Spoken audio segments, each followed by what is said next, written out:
কেউ এরকম অন্যায় অত্যাচারের শিকার হোক আমরা তা চাই না।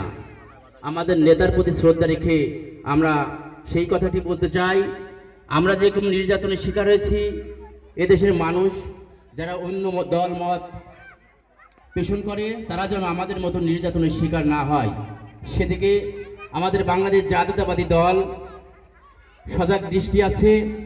আমি রাজনৈতিক প্রতিহিংসার কারণেও, জাতীয়তাবাদী দলের গ্রুপিং লবিংয়ের কারণে আমি বর্তমান শেখ হাসিনা মামলার আসামি, তারপরও আমার কোনো কষ্ট নেই, মনে দুঃখ নেই। আমি বাংলাদেশ জাতীয়তাবাদী দলের নেতৃত্ব দিতে যে যদি এরপরও আরও নির্যাতনের শিকার হয় সেটাও আমি হাসি মুখে মেনে নেব। আমি বাগারপাড়া মানুষের পাশে থাকতে চাই, বাগারপাড়া মানুষের সুখ দুঃখের ভাগিদার হতে চাই। আমি আপনাদের ভাই বন্ধু সন্তান হিসেবে আপনাদের পাশে থাকতে চাই।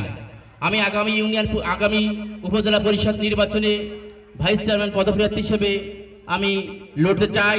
যদি আপনারা আমাকে সুযোগ করে দেন, আমি কথা দিচ্ছি আমি সামনের দিনগুলোতে আপনাদের মাঝে থাকব, আপনাদের সুখ দুঃখের ভাগিদার হব, আপনাদের প্রত্যেকটা কর্মকাণ্ডের সঙ্গে আমি জড়িয়ে থাকব।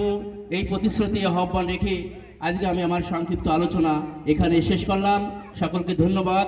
বাংলাদেশ জাতীয়তাবাদী দল জিন্দাবাদ, দেশনায়ক তারেক রহমান জিন্দাবাদ, রাষ্ট্রপতি শহীদ জিয়াউর রহমান ওমর হোক, বেগম খালেদা জিয়া ওমর হোক, এই স্লোগান রেখেই আজকে আমি আমার সংক্ষিপ্ত বক্তব্য এখানে শেষ করছি।